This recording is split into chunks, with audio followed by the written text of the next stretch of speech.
Good day everyone, welcome to my channel. So in this video, I will talk about the history of Unix operating system. Before we start, I would like to say thank you so much to all my viewers, silent viewers, and supporters in my channel. Thank you for watching my videos. If you are new with my channel and then you like this video, please hit the like button.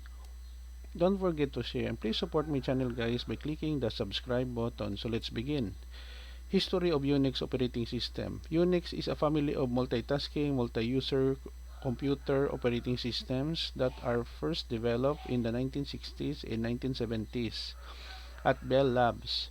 It is one of the most influential operating systems in the history of computing and has had a significant impact on the development of modern operating systems.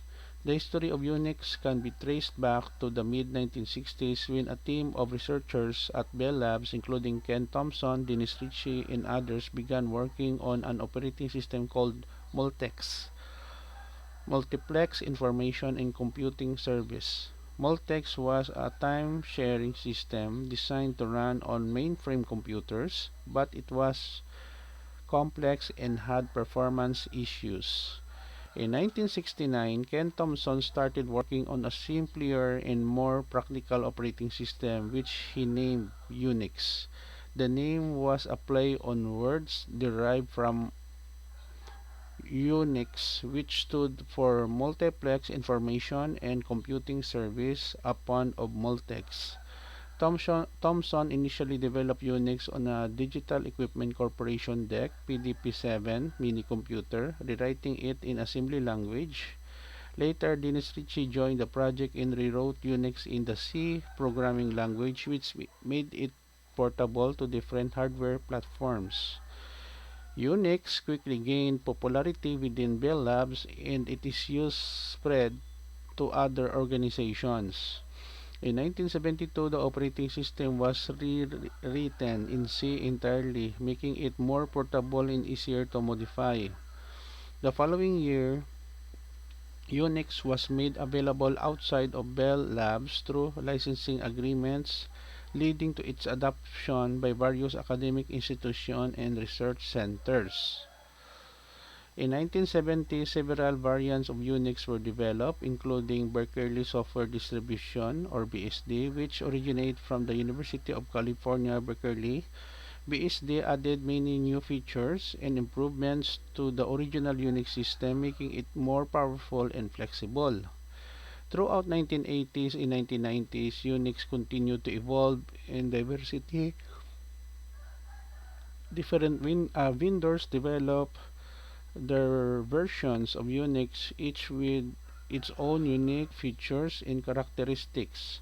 Some notable variants include System 5, developed by AT&T, and later Novell, Solaris, developed by Sun Microsystems, now Oracle, AIX, developed by IBM, and HP UX, developed by Hewlett-Packard, now Hewlett-Packard Enterprise.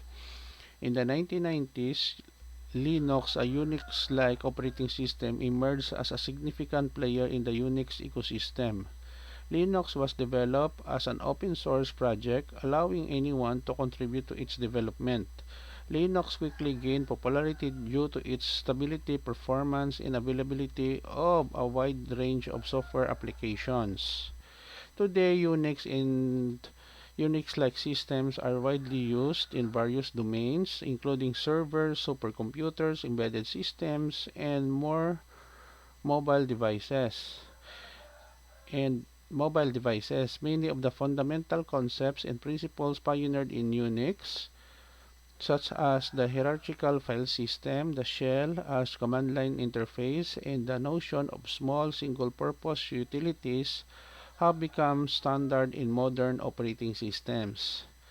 The influence of Unix can also be seen in other operating systems such as Mac OS-based BSD or NextStep, and even Microsoft Windows, which was incorporated Unix-like features over the years. Unix design philosophy of simplicity, modularity, and composability continues to shape the development of operating systems and software tools today. Okay guys, so this is the end of my report on the history of Unix operating system. I hope that you have learned something new in this video. Don't forget to like, share, and please support my channel guys if you are new by clicking the subscribe button. See you in the next video tutorial guys. This is your friend Jake saying bye bye for now.